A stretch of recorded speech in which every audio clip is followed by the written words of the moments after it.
Hello, कैसे हो सब बच्चों? अच्छे हो? कैसी है सबकी तबीयत? ठीक है?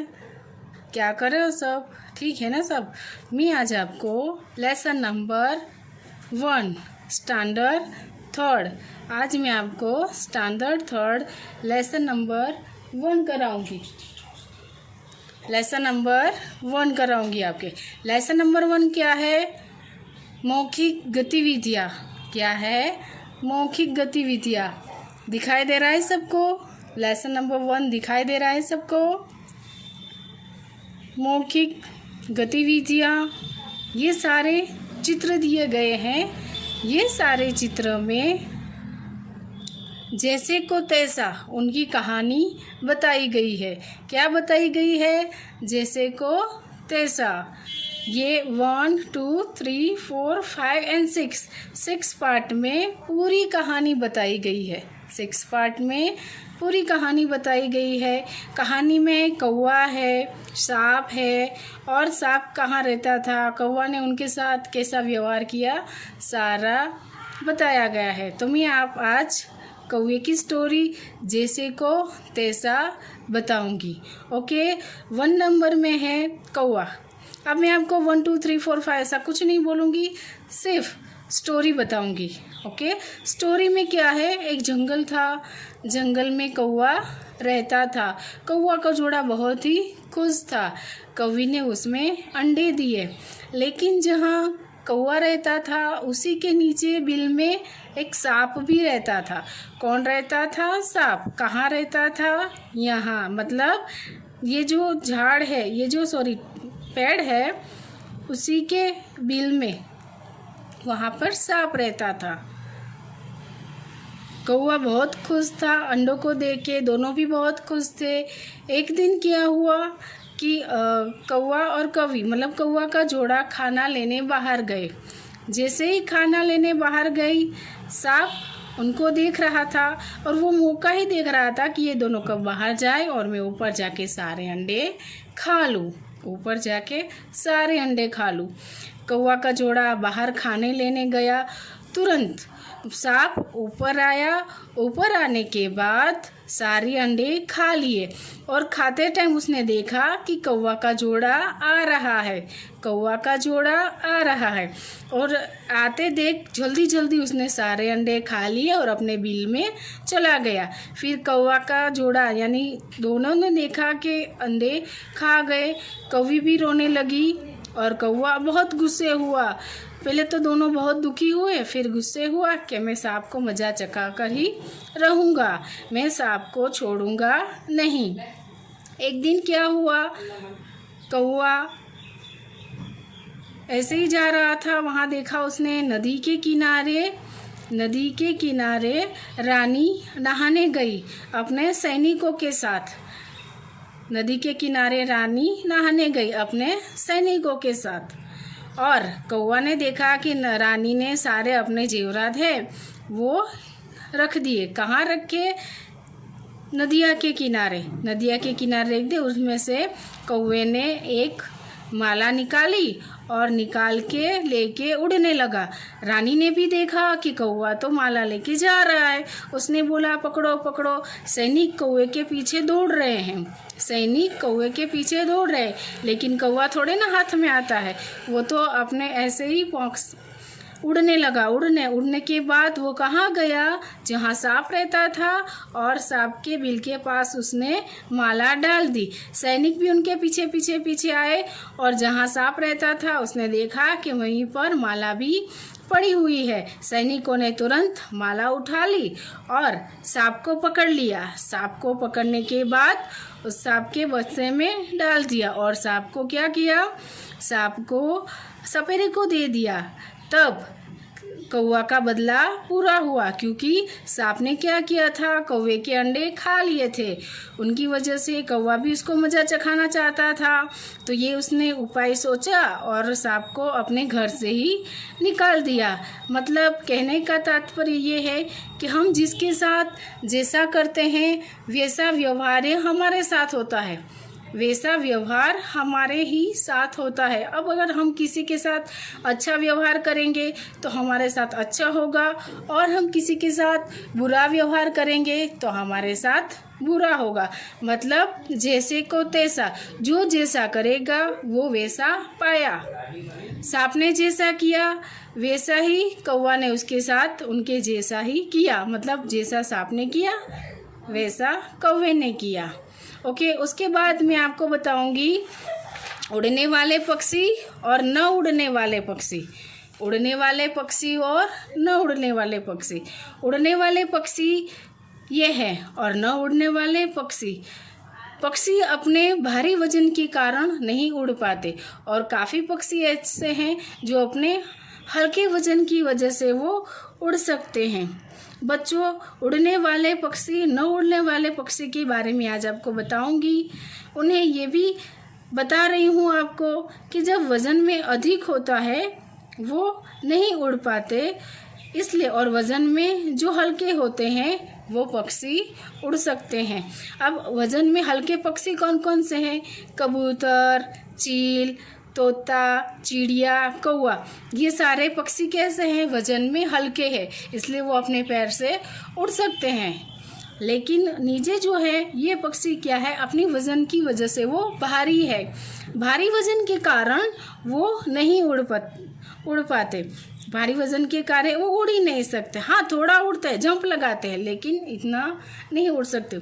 उनमें कौन कौन से हैं? ईमू है, कीवी है, पेंगुइन। पेंगुइन सबने देखा होगा, स्नो में होता है। वो उड़ता नहीं, वो एक पक्षी है लेकिन जंप लगाता है, तैरता है। और शुतुरमुर्ग। शुतुरमुर्ग भी अपने भारी वजन के कारण वो नहीं उड़ता। तो बच्चों, आज मैंने आपको उड़ने वाले पक्षी और नहीं उड़ने वाले पक्षियों बताए, और उससे पहले मैंने क्या बताया आपको? कौवे की एक स्टोरी बताई। तो बच्चों, आपको ये कैसा लगा? अच्छा लगा ना? ओके, मतलब मज़ा आया सबको? Very good. ओके, बाय बेटा। हेलो बच्चों, कैसे हो? ठीक हो? अच्छे हो ना सब? मैं आज आपको स्टैंडर्ड 4th लेसन नंबर 1 में आज मैं आपको करवाऊंगी संयुक्त वर्ण। क्या करवाऊंगी? संयुक्त वर्ण। संयुक्त वर्ण के साथ साथ संयुक्त अक्षर भी करवाऊंगी। संयुक्त अक्षर कैसे होते हैं तो उसके बारे में मैं आज आपको बताऊंगी। ओके, तो लेट्स स्टार्ट नाउ। आज आप मेरे साथ ही देखिए और पढ़िए। प्रत्येक व्यंजन में अ की ध्वनि मिलती है। प्रत्येक व्यंजन में अ की ध्वनि मिलती है। व्यंजन स्वर की मदद से बोले जाते हैं। व्यंजन कैसे बोले जाते हैं? स्वर की मदद से बोले जाते हैं। जैसे कि ग। अब ग, घ, च, तो उसके पीछे क्या आता है? अ, ध्वनि यानी साउंड। उसके पीछे क्या आता है? अ, ध्वनि यानी साउंड। जब हम इसका उच्चार करते हैं तो ग धैन अ की ध्वनि मिलती है। जब उच्चार करते हैं तो क्या होता है? ग के पीछे अ की ध्वनि मिलती है। ये किस में है? सिर्फ व्यंजन में, क से लेके ज्ञ तक। अब उसके बाद दूसरा टॉपिक, यदि किसी व्यंजन में कोई मात्रा न भी जुड़ी हो तो उसे अ की ध्वनि मिलती है। यदि कोई भी व्यंजन में मात्रा न जुड़ी हो तो उसे अ की ध्वनि मिलती है। अगर हमने बोला आ, तो आ क्या हो गया? आ की मात्रा हो गई, तब उसमें अ की ध्वनि नहीं होती। लेकिन कोई भी मात्रा ना हो तो अ की ध्वनि मिलती है। अब मैं आज आपको बताऊंगी हलंत। हलंत के बारे में आपने देखा होगा बच्चों कि कोई ऐसे वर्ड है जिसके नीचे, डंडी के नीचे तीसरी रेखा है, तो तीसरी रेखा को बोलते हैं हलंत। हमको पिंक वाला दिखाई दे रहा है ना? तो वो क्या है? हलंत है। हलंत कैसे होता है उसके बारे में बताती हूँ। जब किसी वर्ण में अ की ध्वनि नहीं मिलती हो उसके नीचे एक तीसरी रेखा खींच देते हैं। जब किसी वर्ण में अ की ध्वनि नहीं मिलती हो तब उसके नीचे एक तीसरी रेखा खींच देते हैं। इसका अर्थ होता है यह अक्षर कैसा हो गया? आधा। यह अक्षर कैसा हो गया? आधा। और इस स्वर के नीचे और इसमें स्वर नहीं है। इस तीसरी रेखा को हलंत कहते हैं, मतलब इसमें क्या है, स्वर नहीं है। और इस रेखा को क्या कहते हैं, हलंत। जैसे कि अब च के नीचे तीसरी लाइन है और क के नीचे तीसरी लाइन है, तो क कैसा हुआ, आधा, और च कैसा हुआ, आधा। लिखते पूरा, हलंत की वजह से वो आधा हो जाता है। एग्जाम्पल 4, ये देखो संयुक्त अक्षर लिखा है, तो संयुक्त अक्षर में क्या है, क आधा, लेकिन क आधा बताने के लिए उसमें क्या लगता है, हलंत लगता है। तो हलंत की डिफाइन क्या है, जब किसी वर्ण में अ की ध्वनि नहीं मिलती हो तो उसके नीचे एक तीसरी रेखा खींच देते हैं। उसका अर्थ होता है कि यह अक्षर कैसा है, यह अक्षर आधा है, इसमें स्वर नहीं है। इस तीसरी रेखा को क्या कहते हैं, हलंत, जैसे कि क और च आदि। अब मैं आपको बताऊंगी संयुक्त अक्षर। संयुक्त अक्षर जब दो या दो से अधिक व्यंजनों के बीच कोई स्वर आ जाए, दो या दो से ज़्यादा उसके अंदर कोई स्वर आ जाए, वो अगले अक्षर के साथ मिल जाता है, तब उसे क्या कहते हैं, संयुक्त अक्षर। क्या कहते हैं उसको, संयुक्त अक्षर। जब दो या दो से अधिक व्यंजनों के बीच कोई स्वर नहीं होता और वो अगले अक्षर के साथ मिल जाता है, तो उसे बोलते हैं संयुक्त अक्षर। जैसे कि श, अब श के नीचे क्या है, हलंत, तो श कैसा हुआ, आधा। श धन था धन न यानी स्थान, श धन था धन न यानी स्थान। अब दूसरा व के नीचे हलंत है, नहीं है, तो व धन त यानी वक्त। संयुक्त अक्षर में कैसे होता है, जो वर्ण के नीचे व्यंजन के बीच कोई स्वर आ जाए तो मिलता है, तो उसको संयुक्त अक्षर कहते हैं। अब मैं आज बताऊंगी द्वितीय व्यंजन। द्वितीय व्यंजन किसको कहते हैं, जब एक जैसे दो व्यंजनों का मेल होता है तो उसे द्वितीय व्यंजन कहते हैं। जैसे कि कच्चा, अब एक जैसे दो व्यंजन हो गए ना, ये क च चा, तो हम कैसे क च चा ऐसे बोलेंगे, नहीं, हम बोलेंगे कच्चा। अब अ और न, मतलब एक जैसे कैसे व्यंजन हो गए, दो व्यंजन, और दो व्यंजन का मेल होता है तो उसको बोलते हैं द्वितीय व्यंजन।